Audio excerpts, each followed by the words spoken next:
बाबुल की दुआएं लेती जा। आज हम LLRM 98 बैच की तरफ से, ई ब्लास्ट की तरफ से ये इंटरव्यू कंडक्ट कर रहे हैं। सुमित, सर का एक इंट्रोडक्शन हो जाए और उसके बाद हम बातचीत आगे बढ़ेंगे।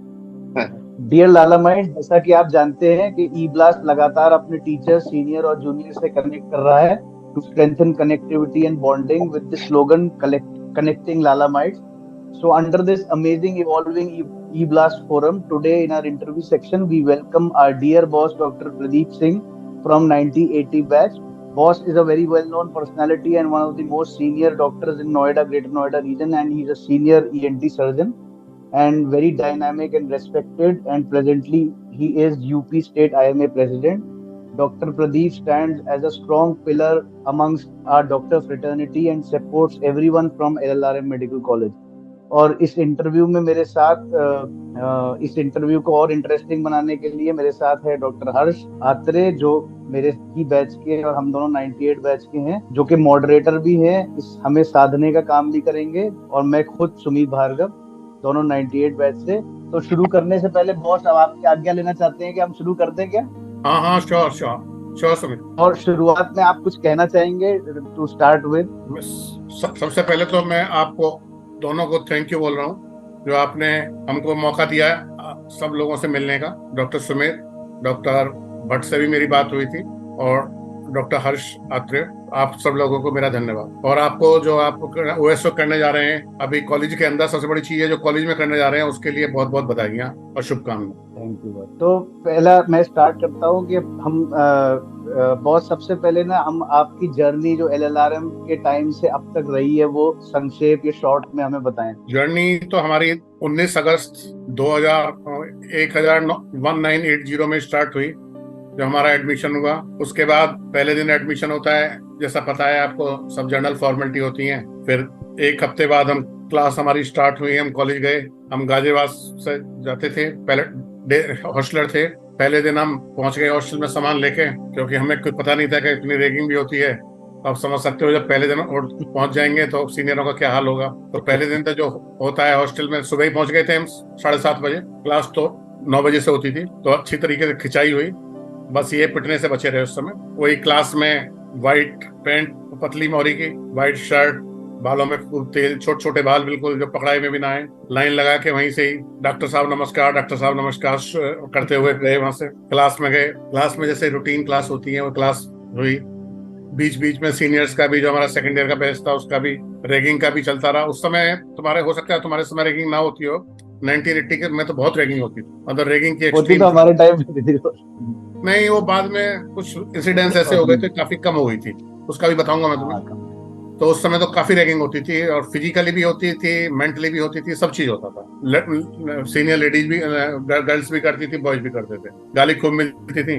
बाकी लिटरेचर मिल ही जाता था सबको याद करने के लिए, तो उसे रटे जाओ. तो इस तरीके से हमारा पहला दिन कॉलेज में निकला. उसके बाद MBBS करते रहे. अच्छी कड़वी सब मीठी यादें होती चलती रही. फिर उसके बाद में बताऊंगा, जब हम हाउस जॉब में थे, शायद तुमको नहीं पता होगा, 1986 में हम हाउस जॉब कर रहे थे. मैं तो ENT में था. हमारे यहाँ हमारे सीनियर थे एक डॉक्टर मनोज गोयल, जो 1977 बैच के टॉपर थे. पीडियाट्रिक्स में MD कर रहे थे. कुछ उनकी हेड से अनबन हो गई, उन्होंने सल्फास खा लिया और उनकी डेथ हो गई. बहुत बुरा इंसिडेंस था. उसके बाद एक कॉलेज में बड़ा हंगामा हुआ. एक इंक्वायरी कमेटी बनाई गई.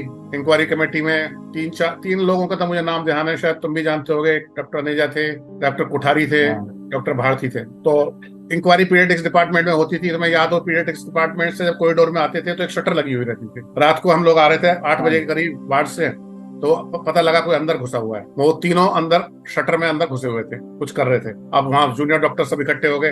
अभी क्या रात को क्या कर रहे हो. बड़ा हंगामा हुआ, बहुत गालियां वालियां दी उनको. पुलिस आ गई. ADM होते थे एक वार्षणे, मुझे अब भी नाम याद है. अब डॉक्टरों की तो आप जानते हो, फिंगरिंग करने की आदत होती है. अब ADM को भी बड़ा वो करा, गाली गलौज को. चांस की बात है, ऑर्थोपेडिक्स डिपार्टमेंट के बराबर में जीना होता था. वहाँ एक यूनिवर्सिटी का लड़का खड़ा हुआ था. उसने एक बोतल लेके एक पुलिस वाले के सिर में मार दी घुमा के. उसके खून निकलने लगा. और उसके बाद जो पुलिस से लाठीचार्ज किया है डॉक्टर्स पे, बहुत, मतलब हॉस्टल तक दौड़ा दौड़ा के ठुकाई हुई है. और हमारे 12-13 जो अच्छे पढ़ने वाले लोग थे, सभी टॉपर थे अपने बैच के, उनको पुलिस अरेस्ट करके ले गई और उनकी अगले दिन जमानत हुई। उस समय हमारे यहाँ फिर हमने हड़ताल करी। वो हड़ताल लगभग 30 दिन तक चलती रही थी। 30 दिन वो हड़ताल चली। उसी के बाद फिर जो रेजिडेंसी स्कीम जो आप लोगों ने की होगी, वो रेजिडेंसी स्कीम के लिए यूपी में 70 डेज की स्ट्राइक हुई। उसमें मैं उस समय JDA का सेक्रेटरी था कॉलेज का। 70 दिन तक हड़ताल रही थी। आप सोच सकते हो 70 दिन हड़ताल रही थी उसके लिए। जब वो रेजिडेंसी स्कीम आई थी जिसमें कि अब इतना पेमेंट मिल रहा है, नहीं तो पहले क्या होता था, कुछ तो पेड होती थी पीजी, कुछ अनपेड होती थी, वो फ्री में करते थे, उनको कोई पैसा नहीं मिलता था। उसके बाद सभी लोगों को रेजिडेंसी स्कीम स्टार्ट हो गई। फिर उसके बाद हमने ENT में पोस्ट ग्रेजुएशन किया, फिर निकल गया IIM कॉलेज से। फिर उसके बाद मैंने लगभग 6 महीने मेरठ में ही लेखानगर है और अबुलेन, वहां CHS में जॉब किया। फिर मैंने छोड़ दिया, कोई फैमिली की वजह थी, और मैंने दिल्ली आ गया। दिल्ली में मैंने सेंट स्टीफन में 1 साल सीनियर रेजिडेंसी की। सेंट स्टीफन इधर 30 हजारी के सामने है, देखा होगा शायद। फिर उसके बाद मैंने प्रैक्टिस स्टार्ट कर दी 90 में। 90 से जब से बस अपने ENT की प्रैक्टिस कर रहे हैं। और 2007 में हमने आई में ग्रेटर नोएडा ब्रांच स्टार्ट की। मैं फाउंडर प्रेसिडेंट था, 13-14 साल प्रेसिडेंट रहा। उसके बाद में 2022 में मैं स्टेट प्रेसिडेंट बन गया। ये हमारी जर्नी। बहुत आपने मतलब संक्षेप और विस्तार दोनों में बताई चीजें, और कॉलेज के इंसिडेंसेस भी बताए, तो उसमें हमारा नेक्स्ट क्वेश्चन ऑटोमेटिकली कवर हो गया कि कॉलेज में आपका पहला दिन कैसा था। तो हम directly will go to college में। अच्छा, रैगिंग, जो तुमने रैगिंग का पूछा, रैगिंग ऐसा हुआ हमारे बैच में, कुछ ग्रुप, 2 ग्रुप हो गए कॉलेज में, जैसे तुम समझ ही सकते हो। वो रैगिंग उनकी होती थी, उन्होंने पार्लियामेंट में क्वेश्चन उठवा दिया। पार्लियामेंट में क्वेश्चन उठ गया, लोग धरने पे बैठ गए, ग्रुप वाले लोग गेट पे। वो लगभग 6-7 दिन धरना चला। माथुर साहब प्रिंसिपल थे, बड़ा हाईलाइट हो गया मीडिया में। तो उसके बाद में रैगिंग का लोगों का मन बदल गया, मतलब कड़वा हो गया, लेकिन लोगों ने काफी कम हो गई उसके बाद। वो हमारे जूनियर बैच में लास्ट रैगिंग हुई थी, उसके बाद काफी कम हो गई। बाद में नहीं होती थी जो उस समय होती थी। हम लोग के टाइम तक तो सर रैगिंग रही, और अच्छी मतलब रैगिंग भी रही, बुरी रैगिंग भी रही। सब हम लोगों ने मेरे ख्याल से सबने एक्सपीरियंस करी है, लेकिन अच्छी रैगिंग ज्यादा हम लोगों ने एक्सपीरियंस करी, उतनी बुरी रैगिंग नहीं हुई। और वही रैगिंग का नतीजा है कि हम लोग आपस में इतने जुड़े हुए हैं आप लोगों से, सीनियर्स से, और वो जो कंस्ट्रक्टिव, ये समझिए कि अच्छी रैगिंग हुआ करती थी, उसकी बदौलत ये कंटैक्ट्स और सब लोगों का आशीर्वाद हम तक अभी तक पहुंचता आ रहा है। तो सुमित, मेरे ख्याल से जो कॉन्सेप्ट है डायरेक्टली थर्ड क्वेश्चन पे चलते हैं। तो सर आपने बहुत सारे इंसिडेंसेस अभी बताए, तो लेकिन कोई ऐसा एंटरटेनिंग इंसिडेंस आपके कॉलेज के दौरान जो आपको हमेशा याद रहा और उसे सोचकर आपको हंसी आती रही, जो आज तक आपके जहन में रहता है, कभी कभी आप सोचते होगे जो एंटरटेनिंग से समझ लो उसको, या बुरा भी समझ लो। हमारे समय 3 ही प्रॉप होते थे, तुम्हारे समय 4 होने लगे थे। हमारा सेकंड प्रॉप स्टार्ट होने वाला था 3 दिन बाद। शाम को 4 से 5 फोरेंसिक मेडिसिन का लेक्चर होता था LT2 में, जो फर्स्ट फ्लोर का था। 4 से 5 वैसे भी चढ़ जाते हैं लोग, सुबह से पढ़ते पढ़ते खड़े हुए थे। फोरेंसिक के हेड आए नहीं थे, मतलब जो टीचर थे, वो टीचर भी थे, हेड भी थे हमारे यहाँ। जैसे आ रहे थे, देख लिया तो लोग, लड़कों की पता ही है तुम्हें, उन्होंने कहा मैं मालिया लिया समझ गए हो गए तुम, मालिया लिया, बस वो लेक्चर लेके चले गए। अगले दिन हमें डॉक्टर सरदाना मिले, अरे भाई तुम्हारे बैच का तो भगवान ही मालिक है, सर का तो कल से दिमाग बहुत खराब है। और उसके बाद जब रिजल्ट आया सेकंड प्रॉप का, तो बिलीव नहीं करोगे, हमारा सेकंड प्रॉप में 67 बच्चे अपीयर हुए थे। क्योंकि हमारे यहाँ फर्स्ट प्रॉप की जो सप्ली लगती थी अलग हो जाता था 6 महीने पीछे बैच, शायद बाद में चेंज हो गया था कंसेप्ट। हमारे समय जो फर्स्ट प्रॉप में सप्लीमेंट्री आती थी, वो 6 महीने बैक कर देते थे, उसको सेपरेट बैच हो जाता था। तो हमारे 67 में से 33 फोरेंसिक मेडिसिन में सप्ली लग गई। जब हम पास हो गए, नंबर देखे, तो बड़ी, मतलब इससे ज्यादा प्रश्न था कि मतलब बच गई जान ये। हमारे यहाँ ये ENT में होता था बहुत, डॉक्टर मलिक। नहीं, अच्छा, हमारे तुम्हारे समय डिफरेंस एक और था। हमारे समय जो पीजी मिलती थी वो मेरिट से मिलती थी जी। सप्लीमेंट्री की वैल्यू बहुत थी उस समय, क्योंकि टोटल परसेंटेज से 1% एक सप्ली पे डाउन हो जाता है। तुम्हारे समय तो 4 लग जाए, 5 लग जाए, क्या फर्क पड़ता है। ये थोड़ा सा डिफरेंस था। बस ENT हमारे में ENT का सबसे ज्यादा हमारे समय भी लगती थी 10-15 लग जाती थी। मलिक साहब मानते नहीं थे। हमारे समय तो डॉक्टर भाटिया हेड थे, तो थोड़े बिनाइन वो नहीं करते थे कुछ ज्यादा, तो मलिक साहब मानते नहीं थे, लगा दिया। तो सुमित, नेक्स्ट क्वेश्चन लिया जाए। तो आपका किसी टीचर के साथ कोई जुड़ी हुई इंटरेस्टिंग किस्सा, कॉलेज के टाइम के किसी टीचर के साथ जुड़ा हुआ कोई किस्सा हो तो बताइए। टीचर के साथ, टीचर तो हमारे ज्योति चक्रवर्ती होती थी। वो क्या करती थी, फर्स्ट ईयर में लड़कों से नाम पूछती थी, लड़के नाम बताते थे, फिजियोलॉजी में थी वो, तो उनको थर्ड बटन कर देती थी, और जब थर्ड बटन कर देती थी तो मुस्की मार के जीभ निकाल के हंसती थी। उनको ये फनी चीज ही थी उनकी, सबसे ज्यादा उनकी फनी एक्टिविटी। अच्छा सर, आपके टाइम में कौन सी कॉलेज मैगजीन थी? जैसे हमने ब्लास्ट हमको विरासत में मिली, उसको हम आगे ले जा रहे हैं। कॉलेज मैगजीन तो हमारे समय, उस समय तो जैसे फार्माकोलॉजी में सोसाइटी निकालती थी जर्नल, फिजियोलॉजी निकालती थी, और एक जो एसएमसीटी होता था उसमें न्यूज बुलेटिन निकलता था। अच्छा, तो एसएमसीटी का, हाँ, एसएमसीटी के दौरान ही ये न्यूज बुलेटिन का नाम बदल के बाद में ब्लास्ट हो गया। हाँ, और उसमें बहुत सारी एंटरटेनिंग चीजें जुड़ गई, तो वो ब्लास्ट ही अब तक हम कंटिन्यू बाद करना में हुआ है, उस समय नहीं था। हाँ हाँ, उस समय जी। तो सुमित, तो इस बार ये जो ब्लास्ट ई ब्लास्ट किया है, ये ई ब्लास्ट उसी प्लेटफॉर्म को जो उस समय ब्लास्ट होती थी उसको ऑनलाइन मैंने तो प्लेटफॉर्म काफी सालों बाद नाम सुना है, मैं बेकार में आपसे बोल दूं, क्योंकि 42 से था, हमें कॉलेज से निकले भी काफी समय हो गया, लगभग 35 साल ही हो गए, तो काफी समय पास। और बहुत छोटी छोटी बातें बेसिकली याद भी नहीं रहती हैं इतने समय बाद हैं, जो बहुत ही ज्यादा होती हैं, जो आपके दिमाग पर इफेक्ट डालती हैं, वही याद रहती है। बाकी तो कॉलेज में तो पता ही है। बोलो। तो कॉलेज से जुड़े ऐसे 3 लोग जिनसे आप आज मिलना चाहेंगे या कैचअप करना चाहेंगे कॉलेज के टाइम के। कॉलेज के टाइम के एक हमारे सीनियर होते थे 75 बैच के, डॉक्टर एन के खन्ना थे, वेरी जेंटलमैन, बहुत बढ़िया ट्यूटर थे, एमडी मेडिसिन किया था उन्होंने। और हमारे जूनियर एक आशुतोष कौल है, 82 बैच के थे, बहुत बढ़िया लड़का था, आजकल वो स्टेट्स में है, न्यूयॉर्क में। और एक प्रहलाद कार्की है, वो भी अच्छा लड़का है, वो नेपाल में है, काफी समय से नहीं मिले उससे, काफी समय से, क्या कॉलेज से निकलने के बाद ही नहीं मिले, तो यही फेसबुक पे बात होती है। अच्छा, सब लोगों से टच में है अभी भी आप? हाँ, मिलना चाहते हैं? अच्छा, पे। ऐसे कौन से टीचर, सीनियर या जूनियर, किसका इंटरव्यू आप ई ब्लास्ट के फोरम पे देखना चाहते हैं, जो सबसे ज्यादा आपको पसंद है कि हाँ इनका इंटरव्यू होना चाहिए? इंटरव्यू होना चाहिए डॉक्टर अदीप मित्रा। डॉक्टर अदीप मित्रा, ये नाम हमने नोट कर लिया है, हमारी लिस्ट में शायद होगा भी। शायद था, क्योंकि ऐसा है ना, काफी लोग तो चले गए, अब कुछ ही लोग हैं जो चले गए, उनका तो इंटरव्यू देख नहीं सकते। जी जी जी। तो सर, कुछ हमारे रैपिड फायर क्वेश्चंस हैं। हाँ हाँ। रैपिड फायर में इनका क्विक आंसर होना चाहिए कि जो भी आपके दिमाग में पहला वर्ड आए वो आपको बताना है, इसमें सोचने की गुंजाइश नहीं होनी चाहिए सर, यही इसकी ब्यूटी है रैपिड फायर की। पास भी कर सकते हैं, पास भी कर सकते हैं आप। तो पहला क्वेश्चन मैं पूछ रहा हूँ कि जब भी आप बहुत ज्यादा खुश होते हैं तो आपका फेवरेट एक्सप्रेसिव वर्ड कौन सा है? एक वर्ड। वो वाओ।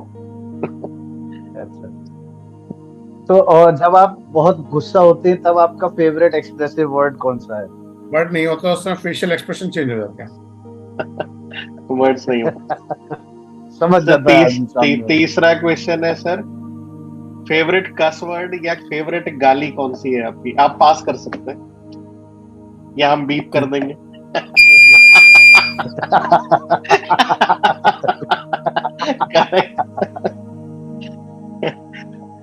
तो फेवरेट सीनियर कौन से? Favourite senior doctor Rajesh Kapoor. और sir favourite junior? Favourite junior doctor Amod Sharma. दोनों में कहाँ कहाँ है सर ये लोग? राजेश कपूर तो ग्रेटर नोएडा में ही है, जेपी में, और आमोद शर्मा मुजफ्फरनगर में। अच्छा, मुजफ्फरनगर में। राजेश कपूर का फेवरेट टीचर? हाँ, मेरे फेवरेट टीचर हमारे doctor BPR Bhatia, ANT head, आपके फॉर्मर। नाम सर का बहुत सुना है। नहीं, बहुत अच्छी बात है। हमारे टाइम पे मलिक सर थे, लेकिन उससे पहले हमने काफी सुना था। काफी नाम उनका सुना हुआ है हमने। तो सर, आपके टाइम की बीएलटी कौन थी? हमारे बैच की हमारे बैच की वो सुषमा अत्रे। तो मैडम हमारे बैच में बाद में पीछे हो गई थी। हमारे बैच फर्स्ट टाइम हमारे बैच में। तो क्या, किस वजह से बीएलटी थी सर वो? आपको क्या पसंद था? बीएलटी बनाई जाती थी, बस बीएलटी में टॉप नहीं आती थी। सुनिए, overall personality. Next question Sumit. Sumit froze हो गया। हाँ, म्यूट हो गया। तो मैं सर आपका फेवरेट स्पोर्ट्स कौन सा है? मेरा स्पोर्ट फुटबॉल। फुटबॉल बहुत पसंद करते हैं आप, तो फॉलो करते हैं आप सारे फुटबॉल क्लब्स? खेलते भी थे, अभी 2-3 साल से ही थोड़ा बंद किया, पहले खेलते भी थे। अच्छा, और आपका कोरोना फेवरेट में ड्रिंक कौन सा है ड्रिंक सर आपका? वोडका। वोडका में कोई ब्रांड सर? लेकिन हम ब्रांड एंडोर्स नहीं करेंगे। Beluga beluga beluga beluga. और सर आपका फेवरेट सॉन्ग कौन सा है सर? सॉन्ग में गाने, मैं तो बाथरूम सिंगर भी नहीं हूँ। नहीं, गाने सुनने तो पसंद होंगे सर आपको। वो बाबुल की दुआएं। और सर फेवरेट भांड आपका कॉलेज से कौन था? आपका फेवरेट भांड, भांड मंडली जो फेवरेट नाटक में? भांड तो हमारे जी, बैच में ही था, अनिल कपूर था। अनिल कपूर सर। अनिल हाँ, कपूर हमारे सर बैच से आप में। मिले हैं सर? हाँ, हाँ, आप सही कह रहे हो, बहुत बहुत चार्मिंग पर्सनालिटी और बहुत एंथुसियास्टिक आदमी है। हमारे बैच का ही था, अब भी हमारा अच्छा दोस्त है, आता रहता है, हफ्ते 10 दिन में जी आता जी रहता है। जी जी। अच्छा, एक फेवरेट मूवी का डायलॉग बताइए सर, जो आपको बहुत पसंद हो। एक डायलॉग। कालिया कितने आदमी थे वो। आइकॉनिक शोले। शोले फिल्म का चलो, डायलॉग आपने सुना? तो सर आपको क्या लगता है, हमको अब रैपिड फायर हमारा खत्म होता है, आपको क्या लगता है कि कॉलेज एलुमनाई को हम किस तरीके से सपोर्ट करें? क्या करें कि उनको उनका सपोर्ट हमें भी मिले और सब लोग को आपस में जुड़े रहना है? बट कॉलेज एलुमनाई को आप लोग, जी आपका जी, बैच। नहीं आप मतलब सब लोगों को एलुमनाई को किस तरीके से सपोर्ट करना चाहिए, ये क्वेश्चन। देखो ऐसा है, सबसे बड़ी चीज तो अटेंडेंस होती है, जी अटेंडेंस अच्छी होनी चाहिए। और दूसरा इशू है ड्रिंक का। मेरे ख्याल में ड्रिंक का कोई बहुत बड़ा इशू नहीं है, मेरी बात भी हुई थी बीच में। जी अगर दिन में ड्रिंक नहीं भी होती है तो कोई बड़ा इशू नहीं है, कि तो होना ये कॉलेज कैंपस के, क्योंकि जी जो जी जाते हैं, यहाँ से जो जाता है इतनी दूर से आदमी, पूरा दिन ही लग जाता है, तो कॉलेज देखने का भी बहाना होता है। बाकी तो शादियां बैंक्वेट तो कहीं भी कर लो, और जहां भी तुम मेरठ में शादी जाओगे, हमारे बैच की होती है, 20-25 लोग मिल ही जाते हैं। तो जी। कॉलेज के अंदर होनी चाहिए, और डे में ही है, जो जैसी चलती आ रही है वो ठीक है। अगर ड्रिंक का इशू आ रहा है तो ड्रिंक बंद कर दो, कोई ऐसा बहुत बड़ा इशू नहीं है ड्रिंक के लिए। नहीं तो ये मैसेज मेरे ख्याल से आपके मार्फत बहुत लोगों 1% को लोग होते हैं पहुंचेगा। जो केवल ड्रिंक में इंटरेस्टेड रहते हैं, उनका कोई ऐसा बहुत बड़ा इशू नहीं है क्या। मिलने का मकसद सबसे बड़ा होना चाहिए और सबसे एंजॉय बड़ा करने होता है का। मिलने का हाँ, मिलने का मकसद। मकसद अब पूरा जैसे होना देखा चाहिए। जाए तो हम पिछले 3-4 साल से, मैं तो लास्ट ईयर भी नहीं गया, तीन जी चार साल से मिले भी नहीं। जी। 2018-19 में जब वो कांड हुआ था, उसके बाद मतलब मन भी नहीं करा जाने। मेरे ख्याल से अब ये जो हम कोशिश कर रहे हैं ई ब्लास्ट के मार्फत जुड़ने की और ये कनेक्शन बनाने की, उससे बहुत लोगों का मन करेगा कि वो दोबारा से आए और सब बिल्कुल लोगों से बिल्कुल, मिले। नहीं पहुंचेंगे लोग, अब तो सब ठीक हो गया है, सब स्ट्रीम लाइन में है, और जी लोग पहुंचेंगे। सर, आपकी क्या एक्सपेक्टेशंस हैं इस ओएसए ऑर्गेनाइजिंग कमेटी जो 98 कर रहा है, इस टीम से आपकी तो क्या? ये सोचते हैं कि वन ऑफ द बेस्ट वैसे मीटिंग होगी, बहुत क्योंकि बहुत एक्टिव है, शुक्रिया सर। जनरेशन चेंज है, सब एक्टिव है, तो अच्छी होगी। आप आप जैसे लोगों की जो दुआएं हैं, शायद वो हम लोग को और आगे बढ़ने के लिए और अच्छा करने के लिए हमको इंस्पायर करेंगे। तो थैंक यू, थैंक अब सर आपके मार्फत एक अपील होनी चाहिए सारे लालामाइट से इस ओएसए में शामिल होने के लिए। यू। मैं तो सबसे ही अपने बैच वालों से और अपने सीनियर जूनियर से यही रिक्वेस्ट करता हूँ कि सभी 25 दिसंबर 2023 को सुबह ही 11 बजे पहुंच जाएं, और शाम को 4-5 बजे तक वहाँ एंजॉय करें, एक दूसरे से मिलें। आज से कल का पता नहीं, सब मिलेंगे तो सब अच्छा लगेगा। बिल्कुल सर, कल का कोई भरोसा नहीं, हम हाँ, आज हैं तो कल का कोई पता नहीं, कल का कोई क्योंकि पता हमने नहीं। कोविड जैसा बुरा पीरियड देखा है, इसमें अच्छे अच्छे लोग चले गए, तो बस आपस में यार दोस्तों से मिलते रहो, हंसते रहो, वही जिंदगी। सर एक लास्ट क्वेश्चन है, लास्ट रिक्वेस्ट है हमारी आपसे कि कॉलेज की फ्रेंडशिप के नाम एक गाना सर 2 लाइन गुनगुना दीजिए, हम लोग को बहुत अच्छा लगेगा। देखो गाना गाना तो मुझको आता नहीं, 2 लाइन सर, कैसे भी गुनगुनाइए। बाबुल की दुआएं लेती जाओ, जा तुझको सुखी संसार मिले। Thank you. शुक्रिया सर। बहुत मजा आया आपसे बात करके, और इन पर्सन आपसे मिलना चाहूंगा जब भी कभी भी आओ, यू आर मोस्ट वेलकम। बिल्कुल, नोएडा आना होगा। ग्रेटर नोएडा रहता हूँ, ग्रेटर नोएडा रहता हूँ। ओएसए में भी जरूर आपसे मुलाकात होगी सर, ओएसए में भी आपसे मुलाकात होगी, और हम लोग टच में रहेंगे सर। शुक्रिया सर, धन्यवाद, थैंक यू। तुझको सुखी संसार मिले।